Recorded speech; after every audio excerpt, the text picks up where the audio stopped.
Chris. Counting careless in the sky. What a thrilling time to be alive.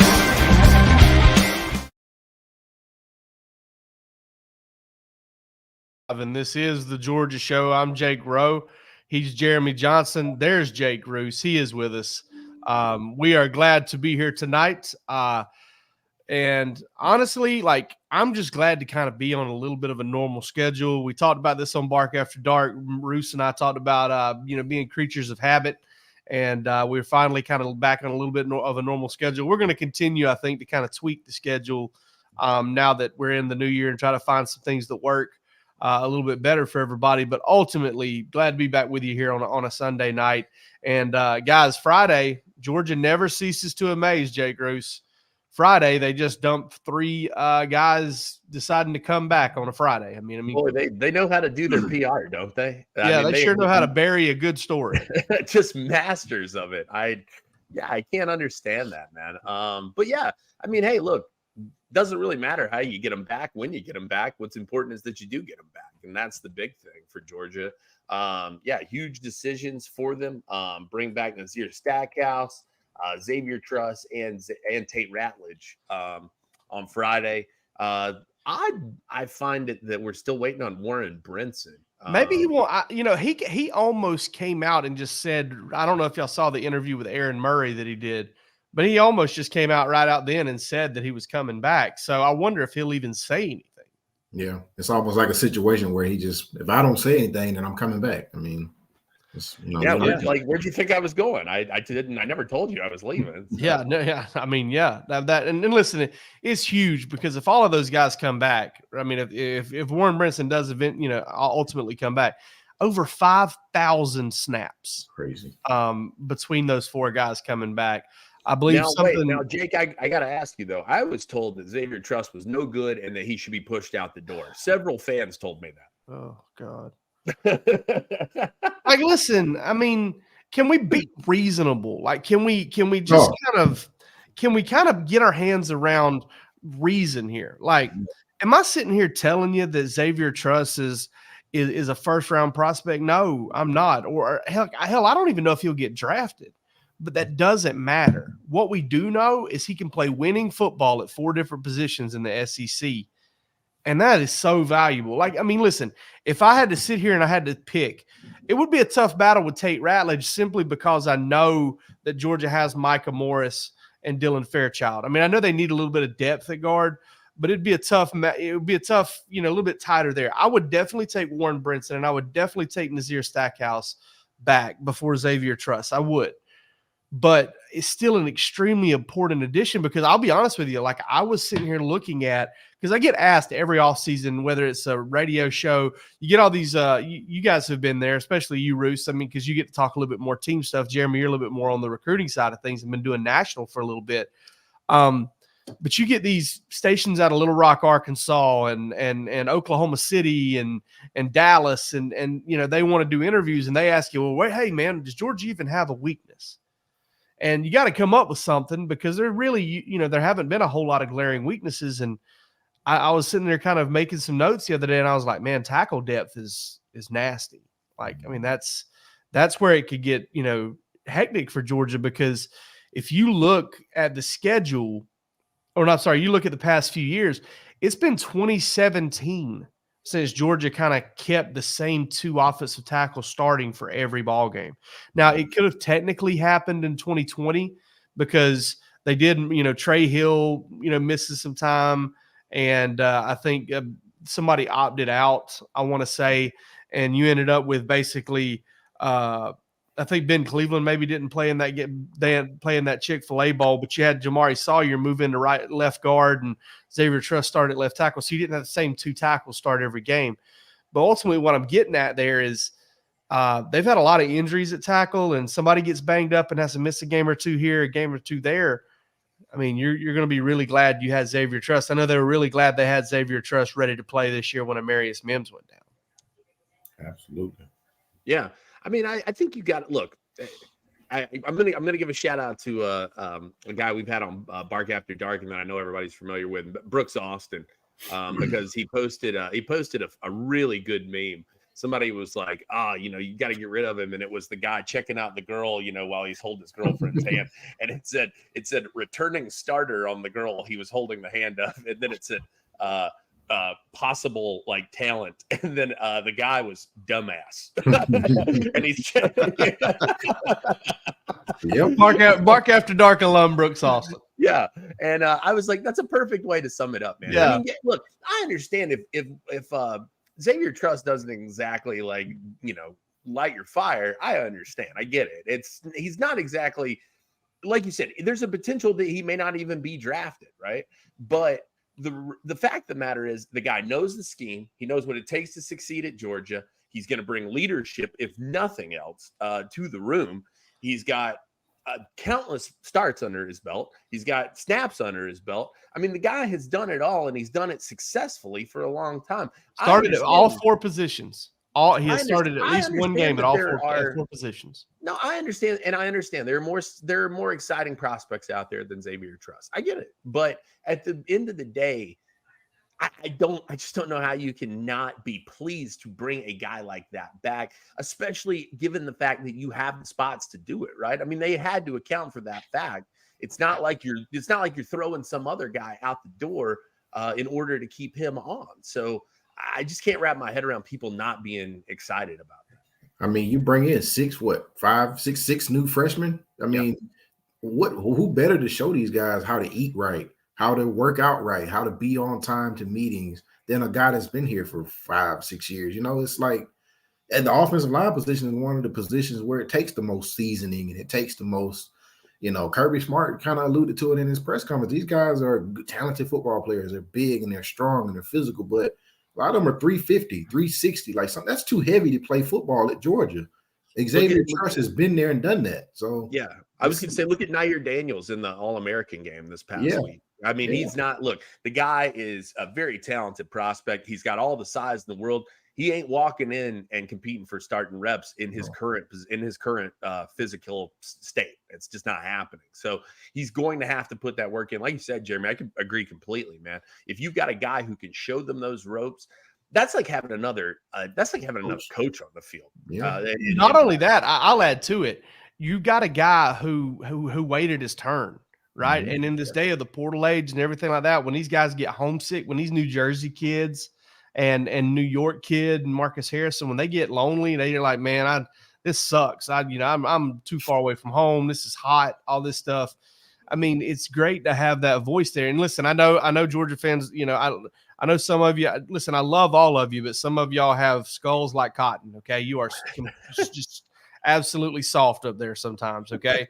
But what it comes down to here is I know you want to see new guys. I know you want to see what the young guys have. Well, you getting to see that's not important. What's important is the coaches getting to see that in practice. And if they're ready, they'll play. Like, do I think a Michael Looney could come in and potentially put himself in the mix like Monroe Freeling did last year? Absolutely. I think he absolutely could. And I've kind of long had the belief that he would be the guy out of all of the big offensive linemen they signed, simply because he was the one that wasn't, 360 or 355, him and Marquise Easley, that they would be the ones, because they're early enrollees, they'd have a chance to come in and maybe, do something this spring and get themselves in position to play a little bit. Because Georgia's fine at guard. I mean, they go too deep at both positions. They have 4 SEC caliber guards with Xavier Truss. All right. And now they've got 3 SEC caliber tackles with Xavier Truss.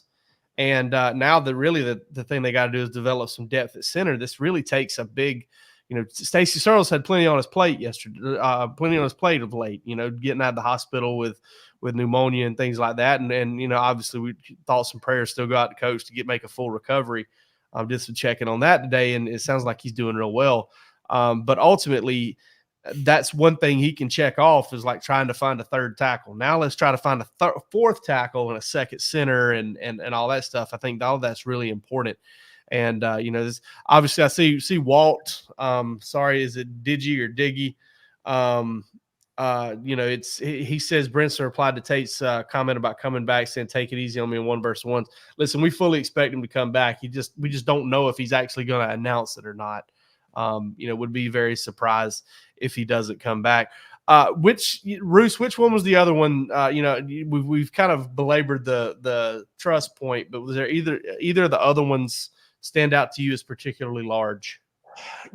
Obviously, I think they're all big, really. I mean, because of the position that they play. Those guys, the trench guys on either side of the ball, man, to bring back experience and size there, you just can't beat it. I mean, as talented, like Jeremy said, you're bringing in 6 freshmen on the offensive line. You're bringing in 5, 6 guys on the defensive line at this point too, including a transfer in Xavier McLeod, who might as well be considered a freshman. I mean, he wasn't with USC the whole time. So, I think that getting those guys back, they can play. That they know how these coaches think and operate. They know the scheme. It is what it is, man. I mean, that to me, these are the big ones. I mean, Carson's huge. There's no question about that. It's the most important position on the field. But outside of that, I think these are the biggest returners that you could have, because I think that the trenches are so hard to stock. Look, we've talked about this. People keep asking on the board and things like this. We see it in the comments here sometimes as well. Can they go get an impact maker defensive line? Listen, everybody in the country needs an impact maker on the defensive line. That's not a Georgia-specific issue, okay? Everybody wants that dude. So if you can bring your own dudes back and you already know what they can do and you already know that they know all those things, to me, that's huge. There's just no underselling that. And I'm a little bit put off by the fact that people are seemingly upset about this. Yeah. I can't wrap my head around that reasoning. I just can't. I can't get behind it. Like I said, I get it. Everything's new and flashy, and that seems exciting. But the guys who have been there and done it, that's incredibly hard to replace. You don't start 25, 30 football games at Georgia if you can't play football. You just don't. So, that experience will be invaluable this time next year. You just never know. I mean, Nazir Stackhouse playing the 0 technique, 3 technique, and being able to get in front of that huddle before games and tell those guys this is the standard. You can't buy that. So I mean, like you said, everybody wants that dude, but there's only probably 5 of them in the country. Sure. And Georgia has a couple of them. So yeah. I mean, Michael Williams is one of them. So I'm with you, Jake. It's very annoying to hear sometimes, but it's going to be, everybody's going to want the excitement for sure. I get it. And I think there is a good little understanding to be had here, which is, why is Nazir Stackhouse coming back? He probably didn't have the 2023 that he wanted to have. All right. Mm-hmm. I think we could probably all agree with that. I mean, wasn't blown away by him. Thought he had some good moments. Thought Georgia still had a very good defense and a very good defensive line, even though it wasn't up to the caliber that it was the past 2 years. But then some of those same folks will try to tell you he's just a depth piece. Georgia's not going to win big if Nazir Stackhouse is playing a lot of snaps and starting ball games. Well, he started 15 ball games and played more of the snaps than any other defensive lineman in 2022. And I don't think you have to really get Georgia fans to think hard about what happened that year. Okay. And they were really good. Now, I think Nazir Stackhouse is coming back because he wants to finish strong. And I think if he comes back and he does finish strong, personally, I think probably, 8-10 pounds lighter, then you're looking at a guy that can get drafted on day 2 of the NFL draft. I would have never thought Devontae Wyatt could have been a first-round pick, and he came back for a 5th year and became one. So, listen, Nazir didn't have his best year this past year, but I think he was probably a little better than folks, would give him credit. And the Georgia defense was better than folks would give him credit. I mean, listen, I keep going back to this, but you look at that Michigan game, that Michigan-Alabama game, and everybody's like, man, we need dudes like Michigan. Do you? Because Alabama's 2 bad snaps, losing 9 yards, nothing to do with the defensive line, just 2 mistakes of their own. If they don't have those, they've got 43 carries for 190 yards against Michigan's defense. That's a lot better than they did against Georgia. Yeah. A lot better. Sounds a lot different when you take the 2 snaps away. Yeah.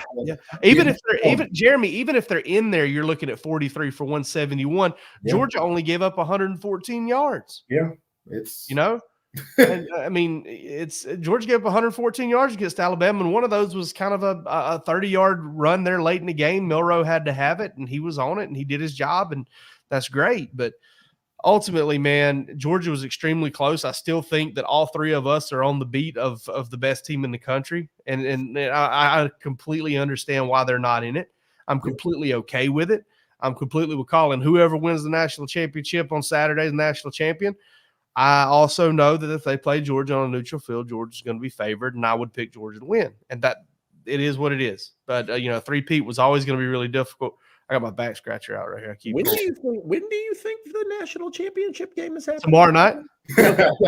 Saturday. Oh, sorry. I got this college football thing stuck in my head about it. They're playing on Saturday. Why isn't it on Saturday? It would be great on a Saturday. But speaking of which, I guess we should talk about the national championship while we're here. I mean, who are you guys picking? I'm curious. I'm going to pick Washington.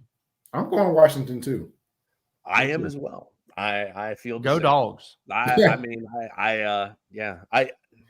made my feelings clear on the Bark After Dark the other day. I don't feel like you should be allowed to participate if you're currently under active investigation. Just my feelings.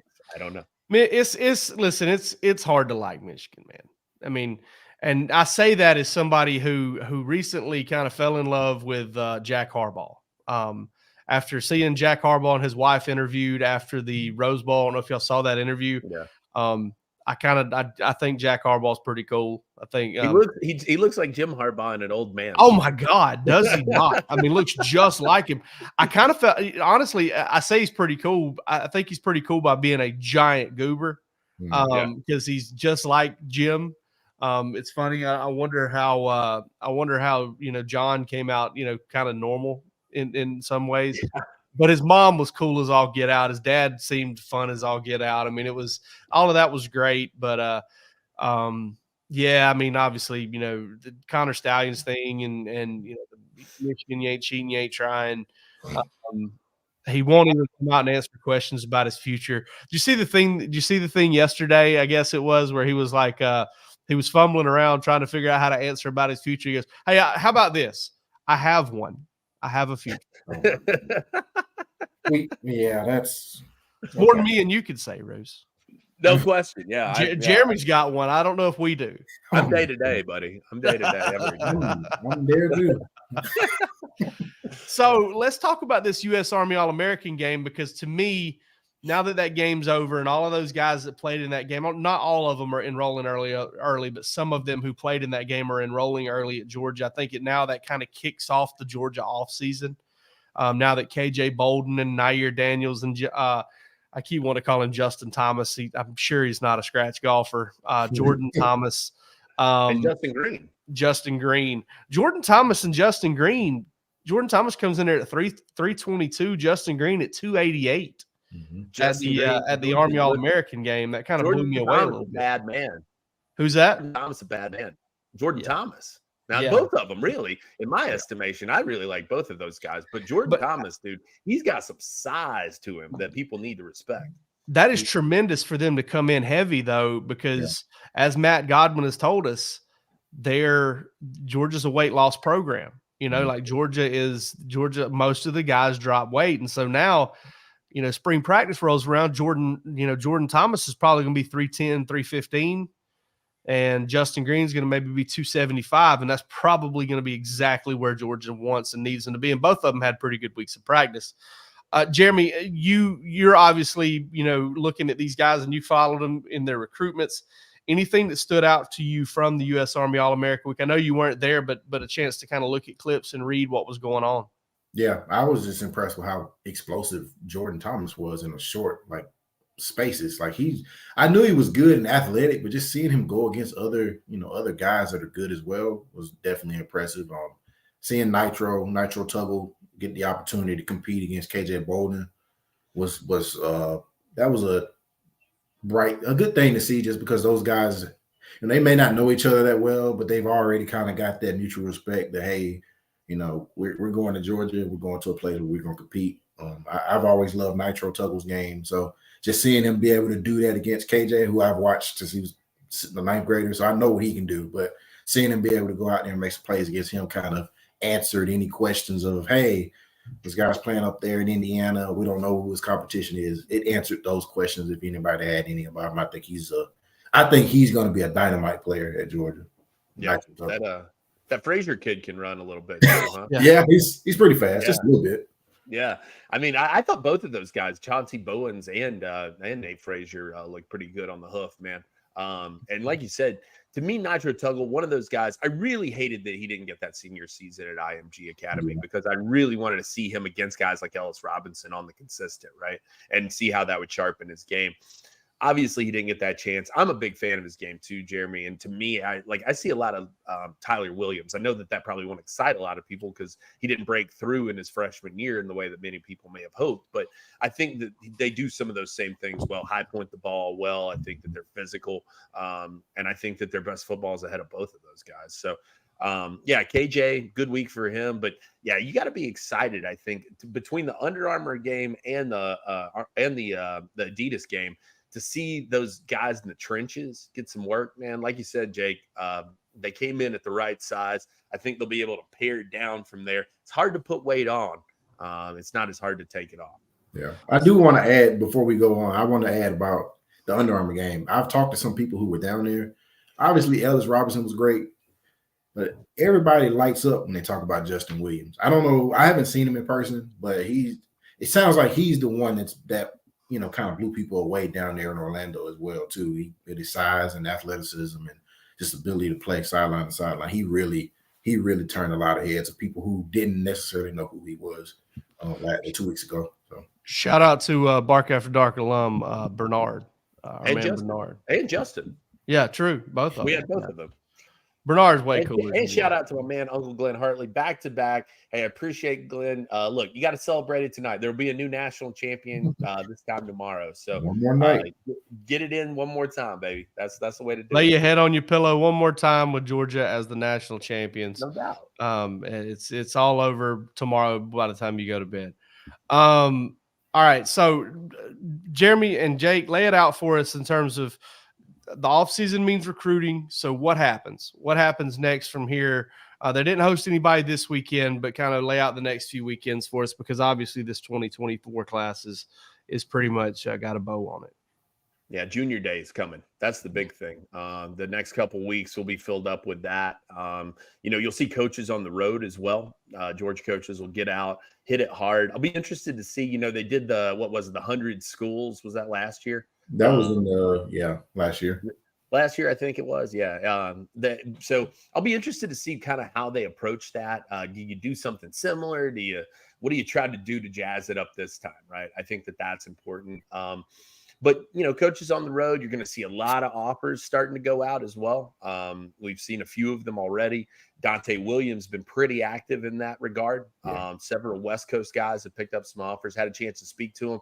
And also spoke to our buddy Scott Schrader over at wearesc.com for some good insight on Dante Williams and who he is as a coach, as a person. So had some really, really positive things to say about him, and really said too, which I thought was interesting, that it was kind of just time for a fresh start for everybody. It felt good for Dante to start over. It felt good for USC to start over, so it worked out well. But I talked to some guys who have picked up some of those recent offers from him, and they've had some really glowing things to say. So very interested to see how Georgia approaches these coaching visits moving forward. How about you, Jeremy?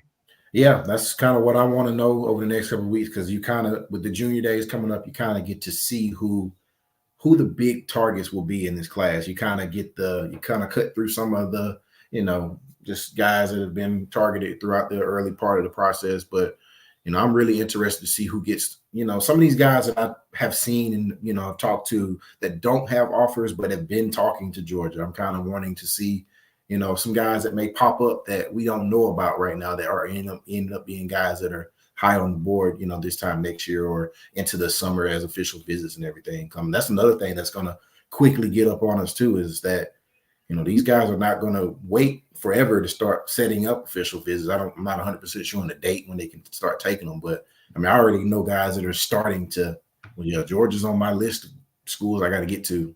So yeah, that's going to be interesting to see as well, just how they handle I believe the 2025 class has unlimited official visits. That's correct. Yeah, first time we're going to see that. So that's going to be. I want to know who's going to take the crown there. Like, who's going to be the guy who's like, I'm taking like 20, man. Like, somebody's going to do it, and I don't blame them for a damn second. I would do it as well if I had the ability to do it. But I'm really interested to see how far somebody decides to push that thing. Yeah. And at what point the coaching staffs be like, look, come on, man. Like, we only got, we're not trying to do this either. Yeah, I mean, honestly, if I was a big time recruit, I mean, you don't really have to do this anymore. They'll just go ahead and give you some money. But I'd be like, I'd start driving to all of them, and then they just pay me to drive, because of how those go. They give you a stipend to set the plane ticket and all that stuff. I'd be like, hey, we're driving. We're just give me a van and just haul ass this summer and just have a good time. But I'd be all over it. I would probably come back about 18, 20 pounds heavier too. I'd have gear. I'd have so much damn gear from everywhere. I'd be selling it on Facebook Marketplace. Absolutely. No question. No question. You know it, man. I'd be getting autographed pictures of coaches and selling those. I'd be doing the whole nine, man. I'd be doing the whole thing. Somebody playing looking like Johnny Manziel, huh? Yeah, I'll be selling them Oklahoma and Florida Jordan pullovers on Facebook Marketplace. It's gonna be but it's exciting because it really is. It's, to me, when you look around, I think that Georgia has a good in-state class this year. And that's exciting, especially at key positions. Defensive line looks fantastic. You got Justice Terry already in the fold. You got some really good pieces, I think, already in this 2025 class that are in the fold for you. And holding on to them is obviously going to be a challenge. It is for everybody in the country at this point, with how much time there is on this thing. But, the defensive line looks good. The offensive line, they've got some great pieces there in state and around the country. It's a much better offensive line class than it was last year, at least in top end talent, I think. You've got to go find some key pieces. I think that's key to this whole thing. Edge guys, where do you find your receivers? Those are just premiums, though. I mean, how do they approach receiver moving forward? Do we continue to see this emphasis on the portal? Is that kind of the way they're going to deal with this? And then, from the perspective of the edge guys, I mean, everybody in the country wants those guys. And so to me, that's the rare commodity. And not to say that, listen, Elijah Griffin and Justice Terry are as well. There's no question about that. But David Sanders in North Carolina, certainly. I mean, those are huge, huge premium guys. But I think that you feel good about where you stand with some of those guys. To me, the edge guys are a little bit more of a head scratcher, at least early on in this class. Jared Smith over in Alabama, I think, is one that they would really, like Alabama to add. kids, though, right? Yeah. I mean, they seem to have a leg up here early. I mean, shoot, man. I mean, they turned down Jordan Ross in last year's class. Basically, he tried to commit, and they just didn't want. They weren't as high on him as the rankings were, and he, kind of ended up having a good all-star game circuit. We'll see kind of if that ends up being a good decision, but they don't always make the best ones. Let's do some dog stocks before we wrap this thing up. And I want to start. I'm going to stock up on Trayvon Walker getting a double-digit sacks in his second season. Listen, getting a double-digit sacks in the NFL is not easy. It's definitely not easy when you're having to beat Josh Allen to the quarterback, there in Jacksonville. And that whole Aiden Hutchinson and listen, I think the world of Aiden Hutchinson as a football player. He was always going to be a higher floor player than Trayvon, but he's used differently. He plays on a good team where he's protecting a lot of leads and is able to pass rush more. I was looking at some PFF stats, and true pass rush snaps were just, he had like 30% more than Trayvon did this year. So I'm not trying to sit here and debate on who's better, but what I am saying is you get to 10 sacks in your second year. I think we can kind of say that Trayvon is not in bust territory at all. And very, very solid season for him. And, listen, the sky's the limit. I believe Bruce, were you there the day he committed? I was in Thomaston. Yeah, I was too. I went down there as well. And I'll never forget shaking that. I don't remember that. Why don't I? Why? I don't know. I just remember shaking Steed's hand. His dad's name's Steed. Oh yeah. And Steed's index finger tickled my elbow when he shook my hand. He was a big man. Yeah, dude. He, in a different life, that guy could have been getting double-digit sacks in the NFL. In a different life, that man would be in an octagon somewhere, just ripping people in half. Yeah, it's a bad cat. Steve Walker's a bad man, dude. No doubt. And I ain't saying Steve. I'm saying Steed. Steve. Yeah. A noble steed. Walker. Yeah. That's Yeah. it. Talk up Trayvon Walker. We'll get off that rabbit trail. All right, I'm gonna go stock down on the villain Arthur Smith, man. Just get this guy out of here. Throw him on the Nicolas Cage. Yeah, dude, get rid of this man. Listen. He got all pissy with Dennis Allen at the end of the game. You should be pissed at yourself, Arthur Smith. That's who you need to be upset with because you've done such a piss poor job this year. Look, we got to just get some overhaul in the Atlanta Falcons, man. I'm gonna blow this trumpet for as long as they're gonna keep this guy around. He's not it. It's not happening. We got to start fresh.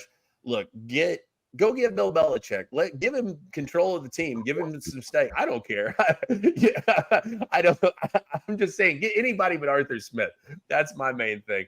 But Falcons still in purgatory. I'm just glad we don't have to worry about them and getting up some sort of home playoff game or something, or at least they'll have to consider the man's job because it seemed like they weren't anyway. But like I said, I'm going to do one more stock, and that's going to be about that 2025 class. And again, we're turning that page.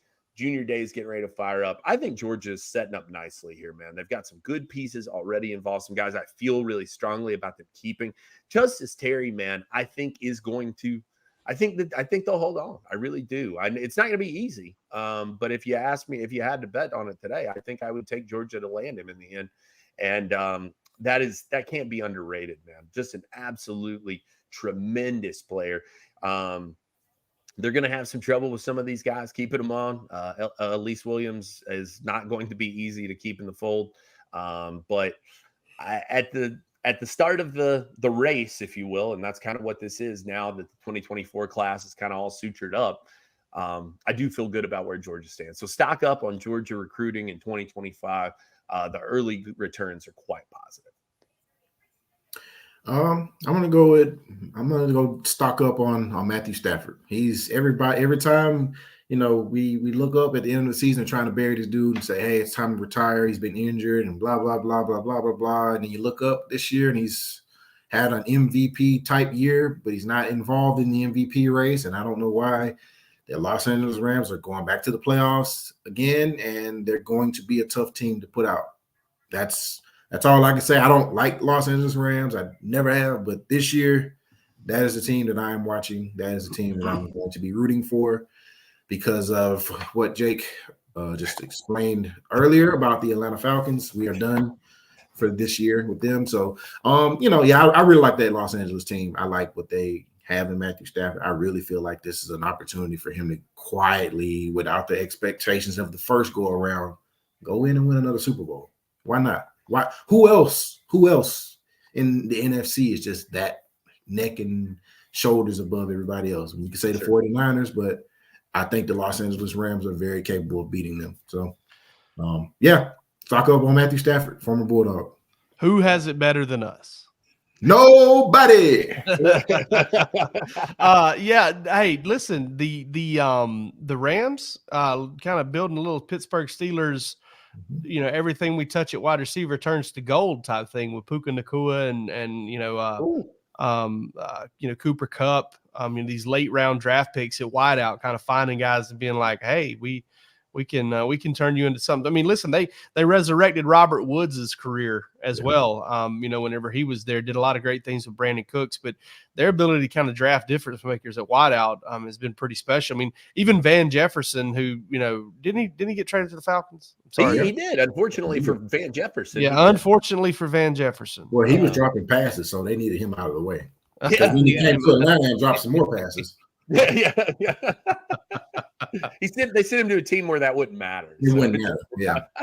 Go drop all you want, young man. Yeah, drop everything you can. And I don't want to say that because we covered Van and we liked Van. Yeah. We wanted Van to end up at Georgia. And Sean was a great Falcon back in the day. So. Well, I didn't cover Van, and Van needs to stop dropping passes. Yeah.